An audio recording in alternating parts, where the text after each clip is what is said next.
사랑하는 영락교회 지체들에게 주 안에서 평화 인사를 전합니다. 오늘은 2014년 11월 6일 수요일입니다. 오늘의 묵상 본문은 이사야 49장 1절로 7절까지의 말씀입니다. 오늘 본문 말씀 49장 1절부터의 말씀은 이렇게 시작합니다. 섬들아 내게 들으라. 먼 곳 백성들아 귀를 기울이라. 여호와께서 태에서부터 나를 부르셨고 내 어머니의 복중에서부터 내 이름을 기억하셨으며 내 입을 날카로운 칼같이 만드시고. 이 49장 말씀은 이제 어려운 말씀입니다. 1절부터 7절까지는 이제 수많은 논란이 있어요. 그냥 읽어도 이게 무슨 말일까 그러고 이제 헷갈릴 수 있죠. 이 시대적 배경을 잘 이해하지 않으면 굉장히 이제 헷갈리게 돼 있습니다. 핵심은 이것이죠. 이 말씀 중에 나오는 나의 종, 3절에 나의 종, 또 5절에 그의 종, 6절에 나의 종, 계속 7절에 종이 된 자, 종이 계속 나와요. 이 종이 누구냐는 겁니다. 이것이 이제 문제의 핵심이죠. 또 하나는 4절에 나오는 나는 말하기를 내가 헛되이 수고하였으며 무익하게 공연히 내 힘을 다하였도다 라는 고백이죠. 여러 화자의 고백이 섞여 있는 본문입니다. 이것을 단일하게 하나의 논리적으로 엮으려고 그러니까 굉장히 어려워지는 거죠. 종이 누군가라는 거죠. 종이라는 건 뭐 주님의 자녀, 주님의 부르심을 받은 주님의 소명 가운데 살아가는 자들이겠죠. 그런데 41장 43장부터 줄곧 고레스를 주님이 세운 종이다 이렇게 말씀하고 있다는 겁니다. 이 종이 누구냐라는 이 종을 받기가 어려워요. 이 종을 또 이사야다 뭐 이렇게 해석하는데 종이 이사야일 수가 없겠죠. 왜냐하면 이 7절에 보면 왕들이 보고 일었으며 고관들이 경배하리니 라는 이 말씀 때문입니다. 또 메시아다 뭐 이렇게 이제 우리 뭐 성경 묵상하다 보면 어려우면 다 메시아로 돌리죠. 뭐 맞는 말씀일 수 있습니다. 메시아의 표상이긴 하지만 이것이 직접적으로 그 시대에 예수의 오심을 말씀하시는 것은 아니다라고 볼 수 있겠죠. 왜냐하면 500년 뒤의 얘기예요. 이 시대 사람들에게 예수님의 도래를 지칭하기가 어렵다는 겁니다. 그리고 예수님의 시대에도 고관들이 경배하고 왕들이 일어나지 않았죠. 그래서 이것은 물론 영적인 본질의 이야기, 이런 메시아에 대한 예표의 이야기일 수는 있겠지만 직접적인 메시아에 대한 계시를 말씀하는 건 아닐 거다 이렇게 얘기할 수 있겠죠. 고레스가 나의 종이다라는 것은 말 그대로 고레스가 주님의 종인 겁니다. 이거에 종교인들을 불편하게 하니까 어떻게든 이걸 틀어보려고 하는데 뭐 여러 가지 해석이 난무해요. 그런데 지금 49장의 배경은 뭘까요? 1차 귀환이 이루어지고 2, 3차 귀환이 이루어지기 전입니다. 성전이 아직 완성되기 전이거나 전후거나 우리 알고 있다시피 537년에 들어왔는데 70년 뒤에 바벨론 유수가 에서 이제 풀려나서 예루살렘 귀환이 이루어졌다는 걸 517년으로 두는 이유는 516년에 성전이 완성됐기 때문이죠. 스룹바벨 시대에. 근데 귀환이 이루어진 것은 537년부터입니다.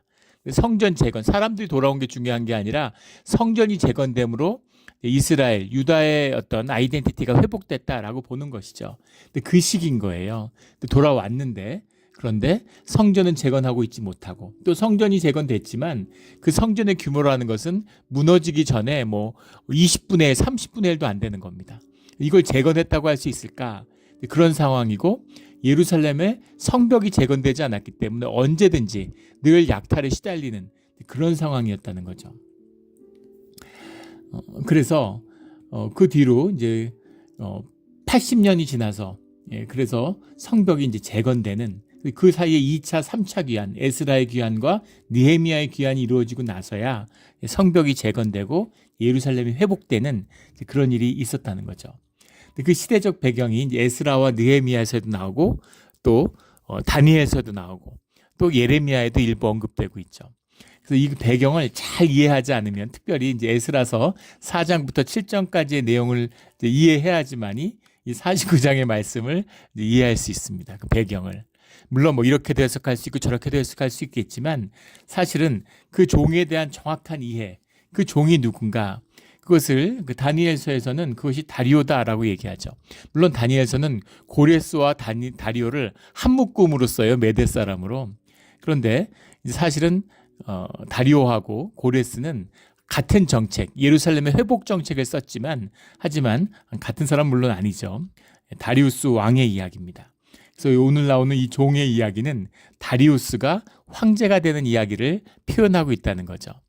그런데 그 지지부진하고 스룹바벨에서 어떻게든 해보려고 했는데 막 되지 않던 그 갖은 방해가 있었다라는 게 이제 에스라서에 나오고 있죠. 그것을 한 방에 해결해 준 게 다리우스 왕이에요. 다리오죠.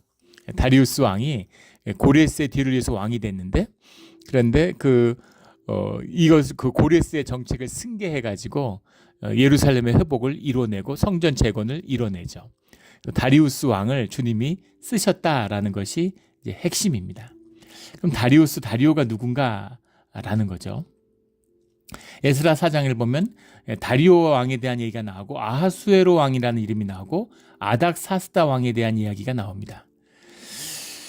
그런데 이제 아하수에로 왕이라고 하는 사람은 흔히 이제 아스티아게스 왕, 그레스의 외할아버지를 지칭하는 것으로 이제 그렇게 보통 이해하죠.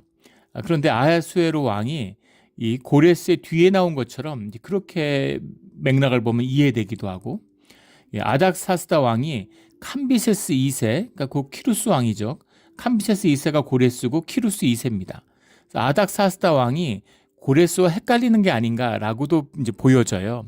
왜 이런 일이 있냐면 여러 가지 왕이 여러 가지 이름으로 쓰였습니다. 그게 한 가지 이유가 있고 여러 가지 기록이 있어요. 그 기록 때문에 이제 이것이 헷갈릴 수 있는 거죠. 이렇게도 표현하고 저렇게도 표현하고 왕들이 여러 가지 이름을 가지고 있었기 때문에 그래서 이제 그런 오해들이 있을 수 있다는 겁니다. 다리우스 왕은 뭐 역사적으로 유명한 왕이죠. 이제 다리우스 1세를 다리우스라는 이름을 가진 왕은 여러 명 있었는데 다리우스 1세를 얘기하는 겁니다.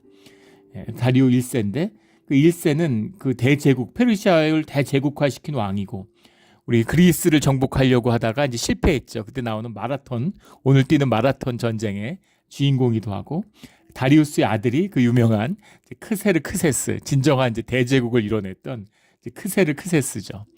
그리스를 침략하는 얘기, 뭐 헐리우드 영화 300 이런 데 보면 장신의 완전히 머리가 흑인이고 머리가 장신인 사람으로 영화 본 분들은 나오고 굉장히 과장된 이미지로 나오는데 히어로 오브 더 킹스, 왕들의 영웅이다, 뭐 이제 이런 칭호로 불렸던 여러 이름들이 있어요. 크세르크세스의 아버지죠. 근데 다리우스 왕이 이제 그 황제가 되는 과정, 고레스의 정책이 폐기될 뻔했는데 그걸 극적으로 되돌린 사건, 이것이 다리우스 왕의 등극입니다. 그래서 이 이야기를 이해하는 게 중요해요. 이 이야기에 뭐 복잡한 여러 가지 전설과 설화들이 전해지는데 그 근거는 크게 보면 헤르도토스라고 하는 뭐 역사상 유명한 그리스의 역사가죠. 헤르도토스를 중심으로 하는 그리스의 역사 기록에 많이 나옵니다. 왜냐하면 페르시아가 그리스를 결국 점령하죠. 지배하게 돼요. 근데 그리스가 페르시아에 맞서서 오랜 시간 전쟁을 했기 때문에 페르시아 왕조에 대한 기록들을 많이 남겼습니다. 그 안에 이제 다리우스 왕이 나오죠. 근데 그리스의 역사 기록을 보면 다리우스 왕이 좋은 사람일 리가 없죠.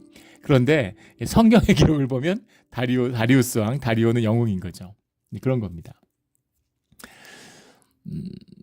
뭐 그렇잖아요. 뭐 그 루즈벨트 대통령, 뭐 메가더 장군 이런 입장을 한국에서 기술하면 영웅이죠. 한국을 독립시키는 데 도움을 준 영웅으로 기록되겠지만 중국 입장이나 뭐 북한이나 중국 또는 일본 입장에서 보면은 전혀 다른 의미겠죠. 그렇게 이해하시면 되겠습니다. 근데 다리우스 왕이 그 왕이 되는 과정이 아주 극적입니다. 왕이 될 수 없는 사람이에요. 고레스 가문하고 아무 상관이 없습니다. 물론 후에 고레스의 딸과 결혼하긴 했지만 아무 상관없는 인물이었습니다. 그런데 다리우스가 그냥 창병이었다고, 물론 귀족 집안의 출신이었다고, 메데 족속이죠. 같은 메데 출신인데 그때는 이미 여러 민족들을 화합하고 이제 세계 제국을 이뤘기 때문에 굳이 메데 족속이라고 해서 무슨 특권을 가지고 뭐 그런 것은 아니었던 것 같습니다. 그런데 중요한 것은 무엇이냐면 이 캄비세스 2세 키루스 대제의 죽음이죠. 그 죽음에 뭐 여러 가지 얘기가 있어요. 그 중앙아시아 쪽을 정복하러 갔다가 이제 거기서 사카라는 부족을 만나서 여왕이 이끄는 죽음을 당했다, 이런 기록이 있는데 페르시아의 기록은 없고 그것은 중앙아시아의 기록입니다.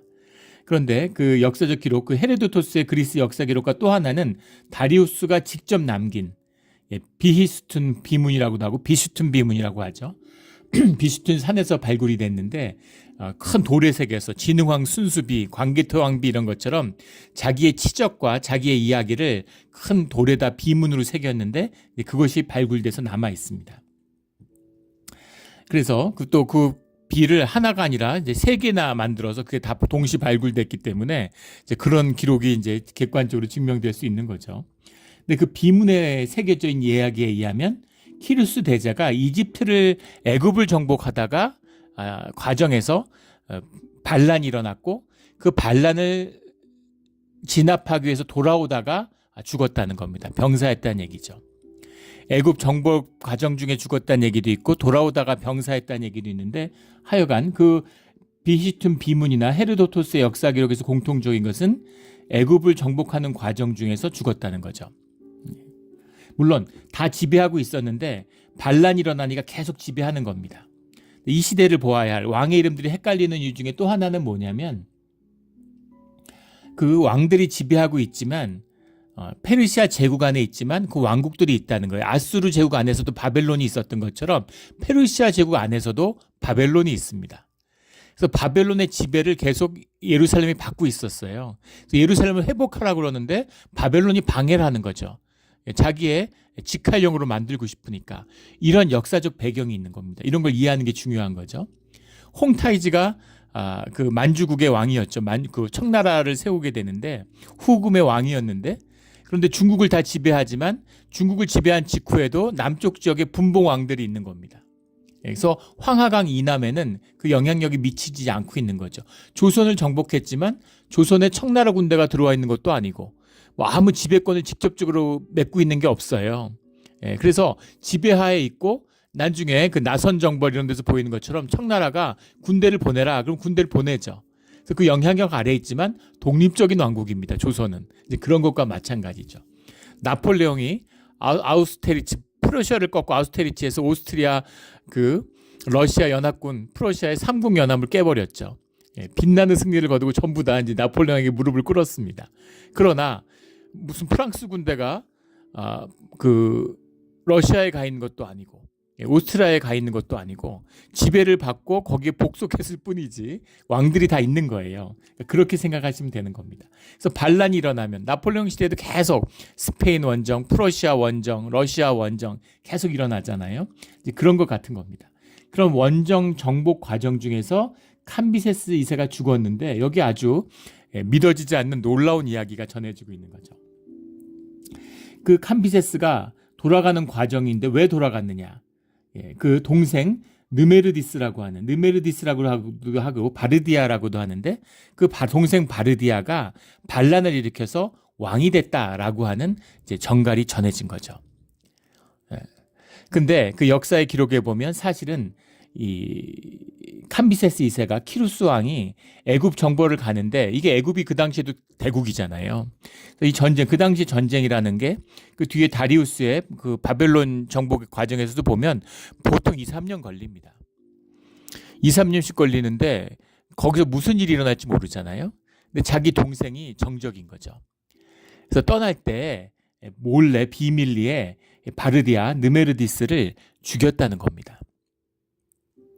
그런데 원정을 하고 있는데 느메르디스가 왕이 됐다는 얘기를 들으니까 황제가 됐다는 얘기를 들으니까 이게 뭐가 크게 잘못됐구나 라는 사실을 이제 알게 된 거죠. 그리고 신하들을 불러 모아서 내가 느메르디스를 죽이고 왔기 때문에 지금 느메르디스는 내 동생이 아니다 라는 사실을 신하들에게 밝혔다고 그래요. 사실 신하들에게도 얘기하지 않은 거죠. 그 권력의 세계라는 건 비정한 거죠. 그런데 한편 페르시아에서는 느메르디스가 왕이 돼 있는 거예요. 근데 느메르디스의 실체가 뭐냐면 가우마타라고 하는 사람이었다는 거죠. 가우마타도 이름이 느메르디스였는데 가우마타라는 이름도 있고 동명이인이죠. 근데 외모가 닮았는지 무슨 연고가 있었는지는 알 수 없는데 뭔가 그 황실과 깊이 연관된 사람이었겠죠. 근데 가우마타가 그 주변의 측근들하고 짜고서 자기가 느메르디스고 고레스의 동생이다라고 하면서 구테타를 일으켜서 왕이 되는 겁니다. 그러니까 물론 그 권력의 핵심에 있는 사람들이 짜고 함께하는 일이었겠죠. 그런데 문제는 뭐냐면 그 시대에 이제 고레스와 영향력이 크고 고레스가 죽었다 그러니까 당연히 고레스는 아들이 없었죠. 아들이 없었어요.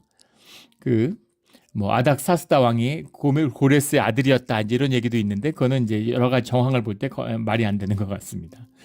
고레스는 아들이 없었는데 그러다 보니까 동생이 왕이 되기가 유력한 거죠. 그래서 그 동생이니까 정통성을 가지고 왕이 됐다는 얘기가 퍼져 있는 겁니다.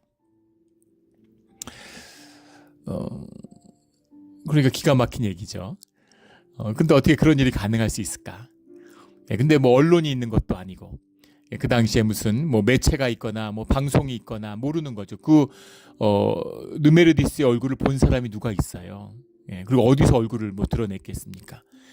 그리고 신하들도 못 보는 거예요. 우리 그 중국 역사 이런 데 봐도 명나라 황제 이름은 정확히 기억이 안 나는데 기분 나쁘면 신하 접견을 3년씩 안 하고 3년 동안 아무도 만나주지 않는 겁니다. 그런 일들이 있는 거죠. 그러니까 아무도 모르는 거예요. 근데 뭐 이제 여러 가지 뭐 설화들이 전해지는데 캄비세스의 그 왕비 중에 한 명이 몰래 잠입해서 뭐 그 느메르디스의 얼굴을 보고 느메르디스가 아니다라고 얘기했다는 얘기도 있고. 근데 그 방황의 와중에 이게 맞나 막 이러고 설왕설래가 있는 와중에 이 다리우스가 페르시아로 돌아오는 거죠.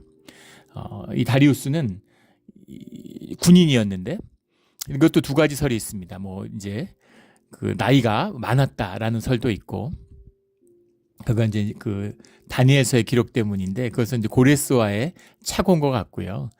굉장히 젊은 사람이었다라는 얘기가 있는데 그의 집권 기간을 보면 젊은 청년이었다는 얘기가 맞을 것 같습니다. 그리고 고레스의 그 이집트 원정에 종군했었다고 하니까 창병으로. 근데 직급은 굉장히 낮았던 것 같아요. 아주 낮은 직급. 그렇다고 뭐 아주 일반 병은 아니고 지휘관이었지만 군대 중간급 지휘관, 뭐 대대장, 연대장 이런 거죠. 무슨 장군이나 그런 지휘관은 아니었던 것 같습니다. 왜냐하면 척후병으로 연락병으로 페르시아에 왔던 거죠. 그래서 메르디우스가 이미 죽고 가짜라고 하는 것을 알고 왔는데 와보니까 이미 이 가우마타 느메르디스의 가짜가 왕노릇을 하고 있는데 그걸 위협하기가 어려운 거예요. 그래서 그 진실을 알리는데 귀족들이 동요하고 있는 거죠. 그래서 그 6귀족이 있는데 이 다리우스까지 해서 7명이 모여서 이걸 바로잡자 이렇게 얘기를 한 겁니다.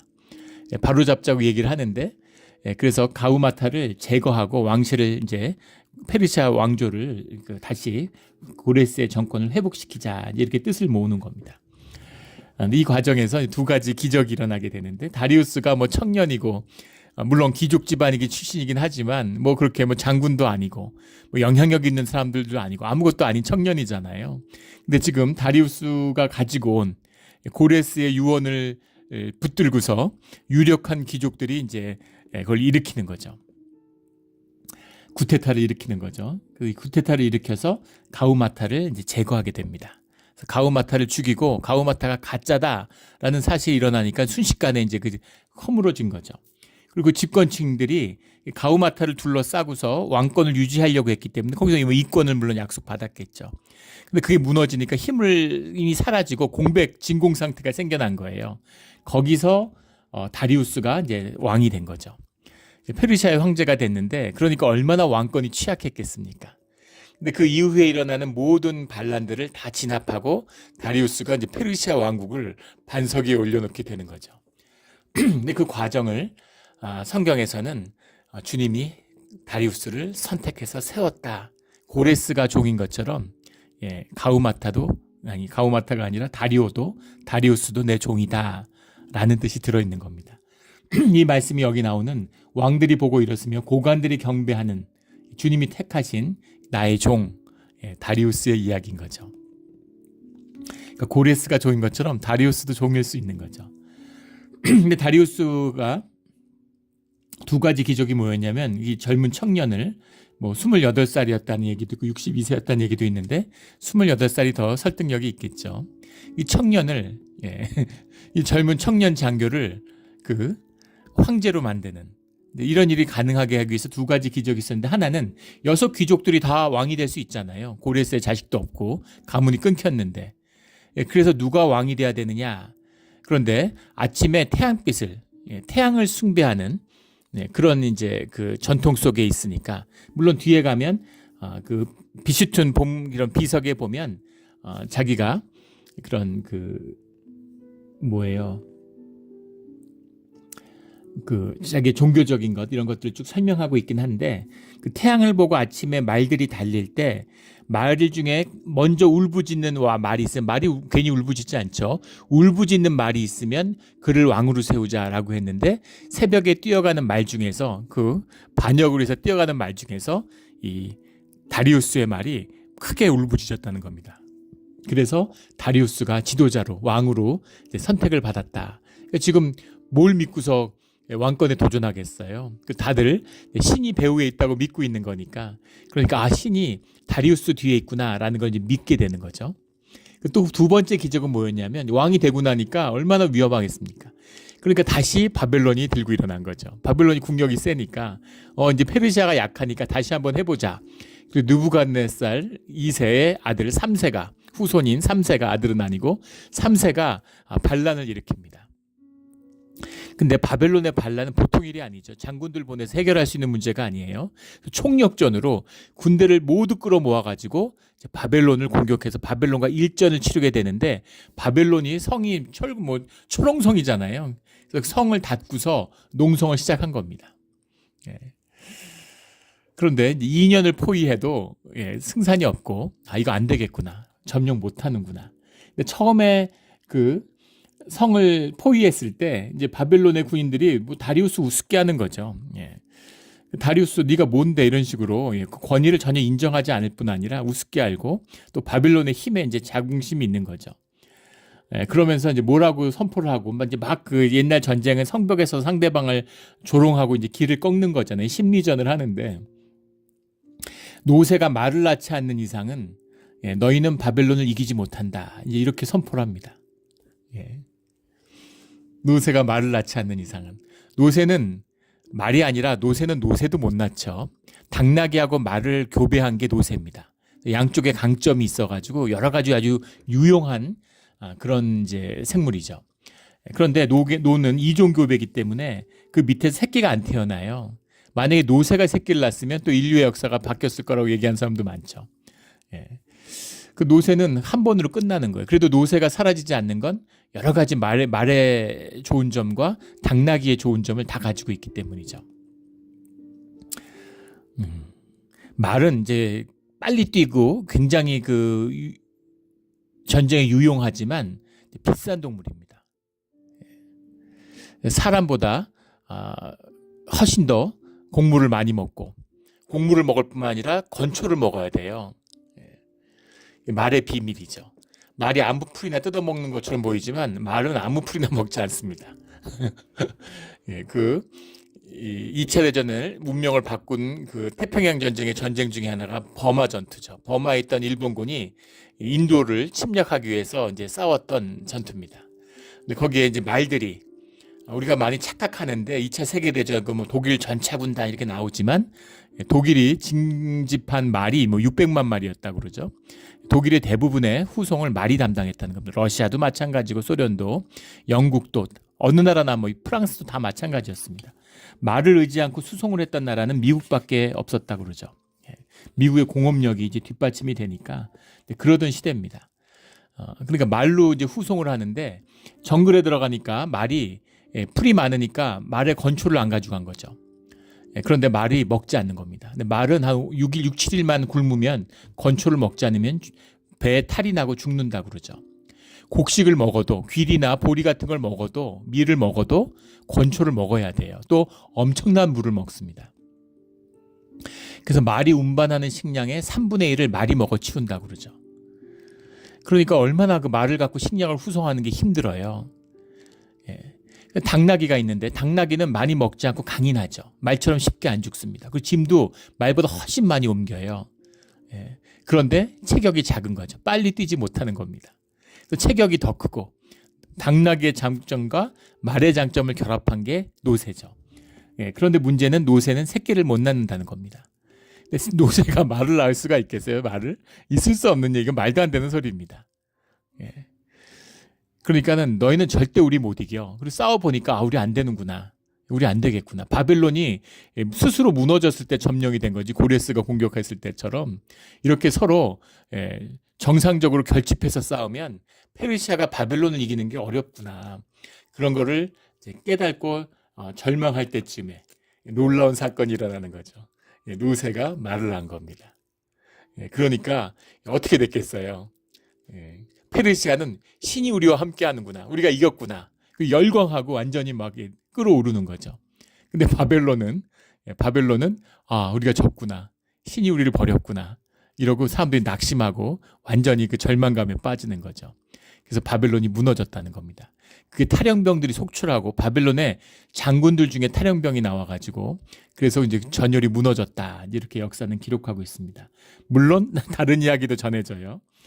그 말들이 부르짖은 얘기에는 이 다리우스의 그가 왕이 되기를 바라는 사람들이 그 발정한 암말에 이제 그 향기를 그 냄새를 묻혀다가 그 다리우스가 타는 말이 그때 말이라는 게 혼자서 막 몰고 가는 게 아니죠. 말에 이 편자가 없었습니다.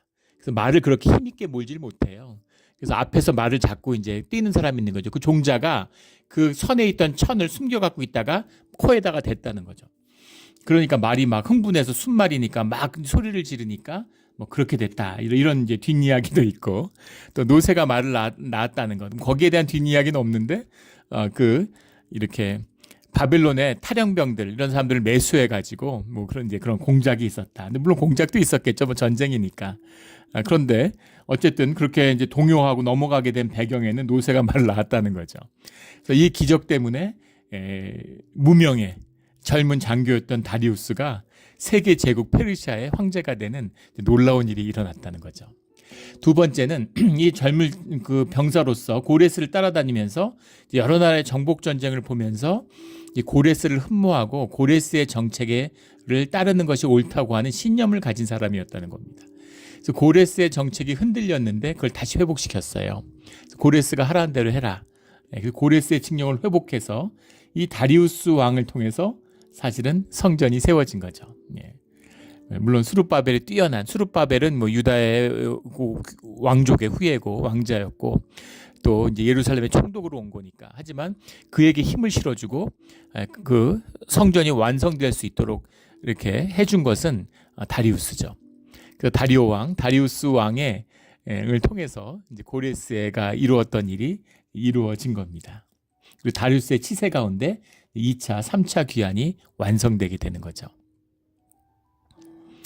그래서 고레스만큼이나 예루살렘의 회복 가운데 영향을 준 게 다리우스 왕이었다, 다리오 왕이었다라는 거죠. 이것이 에스라 느헤미야의 배경입니다. 그래서 이 배경을 이해하면 오늘 본문이 그렇게 이상하게 읽히지는 않죠.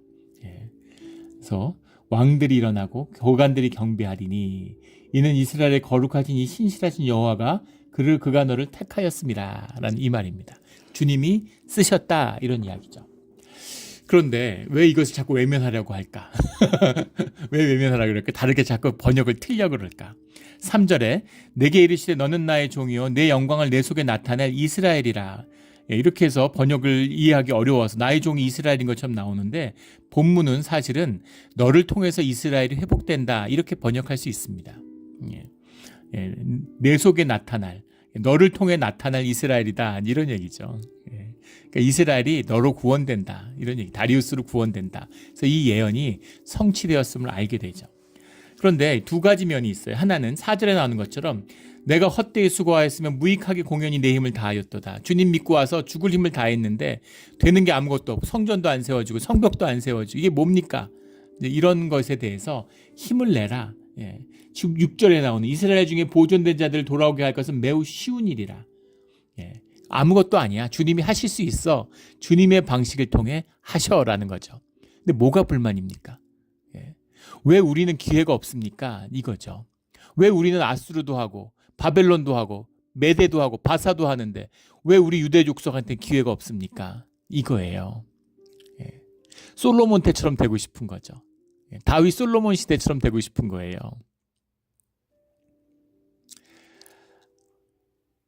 여로보암 2세 때처럼 되고 싶은 겁니다. 그런데 주님은 야, 고레스나 다리우스는 내가 쓰는 도구야. 너희에게 영광을 드러내 내가 너의 영광을 담을 그릇으로 쓰는 거야. 너희하고 비교가 안 돼. 그런 이야기죠. 너는 고레스의 영광, 페르시아나 바벨론의 영광은 비교할 수 없는 하늘의 영광을 받았어. 이런 얘기입니다. 그런데 그것을 믿고 받기가 어려운 것이죠. 왜냐하면 현상 가운데에서는 고난이고 어려운 일이기 때문입니다. 아픔이기 때문이에요. 예수님의 십자가를 보면 알 수 있죠. 예수의 십자가는 인류 역사에서 가장 위대한 승리입니다. 무엇과 비교할 수 있겠어요? 영적으로도 가장 위대한 사건이죠. 성경을 다 통틀어도 십자가 하나로 수렴되잖아요. 그런데 그 시대의 현상의 눈으로 보면 가장 큰 패배죠. 가장 큰 패배고 가장 참담한 실패고 가장 정말 견딜 수 없는 수치고 모욕이고 치욕이죠. 완전한 절망입니다. 완전한 죽음 위에서 부활이 피어나고 완전한 절망 끝에서 소망이 피어나는 현상이 망함으로 본질이 회복되는 이것이 하늘의 영광, 하나님의 영광입니다. 그래서 주님이 두세 사람이 내 이름으로 모이는 곳에서 부활한 주님과 함께 떡을 떼는 자들 가운데에서 하나님의 나라, 주님의 몸된 교회를 이루겠다고 말씀하시죠. 근데 우리는 막 교회를 키웠으면 좋겠어요. 교회가 커지고 막 의리의리하게 막 에스컬레이터, 엘리베이터 이런 거 막 만들고 사람들 막 수만 명 모이고 막 100만 명씩 모여서 집회하고 그런 걸 갖고 막 자랑하고 힘을 드러내고 그러고 싶은 거죠. 종교인은 어떻겠습니까? 저도 직업적 종교인이잖아요. 총회 같은 데 가보면 저희같이 이렇게 시골의 작은 교회에서 가면 서럽습니다. 아무도 눈길조차 주지 않아요. 인사하는 사람 아무도 없습니다. 뭐 오거나 말거나 아무도 관심 없죠. 그런데 뭐 교회가 커 보십시오. 무슨 믿음의 영웅인 것처럼 막 다 떠받들어요. 물론 뭐 돈도 나눠주고 이러니까 뭐 좀 받들어줘야 되겠죠. 그런데 그런 걸 다 그렇게 되고 싶고 그렇게 하고 싶은 거죠. 그게 아니라는 거죠. 그걸 알라는 겁니다. 현상이 다 무너졌는데 본질을 회복하라는 거죠. 남편이 출세해가지고 뭐 대통령 되고 재벌되고 떵떵거리는데 맨날 바람 피고 집에 들어오지도 않고 6개월 1년 돼야 집에 들어오지 않고 밖에서 맨날 딴 자식들 낳고 그 와이프가 어떤 심정이겠어요? 괜찮은 겁니까? 돈 벌어다 주니까? 그게 세상에 쏘으면 그렇게 되는 거죠. 부부가 법적으로 부부면 부부입니까? 근데 부부가 서로 아끼고 서로가 서로에게 기쁨이 되고 서로가 함께 사는 게 행복한 그게 주님이 주시는 기쁨이고 부부의 영광이잖아요. 그렇게 살아야 되지 않겠습니까? 그걸 회복하라고 그러는데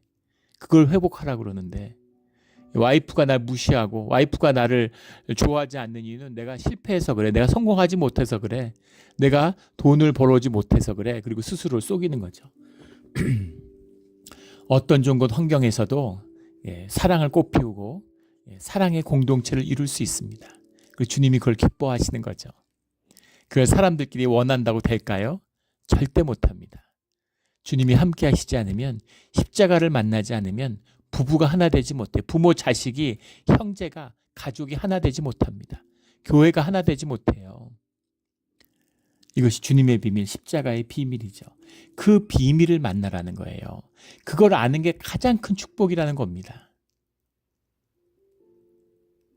우리가 하루살이를 보면 보세요. 하루 사는데 그 하루 동안 뭘 그렇게 할 게 뭐가 있어? 이제 이렇게 보이겠죠. 1000년을 사는 존재가 인간을 보면 10,000년을 산다고 보십시오. 인간을 보면 정말 우습겠죠. 뭘 한다고 100년 사이에 뭐 7, 80년 살면서 저러나 우스워 보일 겁니다. 영혼 속에 계시는 우리가 영혼 속에서 우리의 현상 세계를 바라본다고 생각해 보세요. 하나님의 형상을 주셨는데 하나님의 영을 불어넣어 주셨는데 현상에 속아서 생명을 버리고 혈육을 쫓는다는 게 말이 됩니까? 썩어지는 혈육을 쫓는다는 게 매일 늙어지고 매일 죽어가는데 마치 안 죽고 영원히 사는 것처럼 그렇게 자기를 속이고 살아가잖아요. 그게 에고의 모습이죠. 또 하나는 그 거짓으로 살아가니까 주님의 섭리를 받아들이지 못하는 겁니다.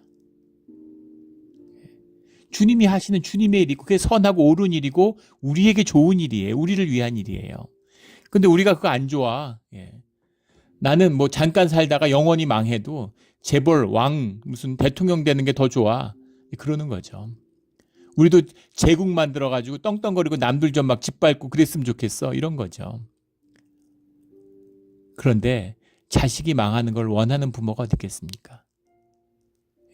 내 눈에 흙이 들어가도 그런 일은 없어. 이런 거죠. 너희를 복되게 하려고, 너희를 축복하려고 불렀어. 바빌론이 어디 있습니까? 아수르가 어디 있어요? 그런데 그런 현상에, 찰나에, 혈육에, 정욕에, 욕심에 기쁨을 찾아서 생명을 버리는 어리석은 자들, 그것을 돌이키려고 하는 주님의 마음이죠. 주님의 역사하시는 자유로움이고 창조주 하나님의 그런 창의적인 정말 자유로운 주님의 역사하심이에요. 그래서 망하는 것처럼 보이지만 망한 게 아니고 또 흥하는 것 같다고 해서 흥한 것도 아닙니다. 항상 답은 주님께 있는 것이죠. 나는 길이요 진리요 생명이라고 주님이 말씀하시잖아요. 그 길을 잃지 않는, 그 생명을 놓치지 않는 우리 모두가 되기를 예수 그리스도 이름으로 축원합니다. 아멘. 기도드리겠습니다. 하나님 아버지 감사합니다. 오늘 어려운 말씀인데 이 말씀을 우리가 이해하지만 삶으로 받는 것은 어렵습니다. 이걸 받을 수 있는 것도 성령의 역사, 십자가의 역사밖에 없음을 저희가 잘 압니다. 주님, 우리와 함께해 주시고 망하는 길이 아니라 흥하는 길로, 저주 길이 아니라 축복의 길로 우리를 꼭 붙들고 인도하여 주시옵소서. 주님을 믿고 주님과 끝까지 함께하는 우리가 되게 하여 주시옵소서. 감사하며 예수 그리스도 이름으로 기도드렸습니다. 아멘.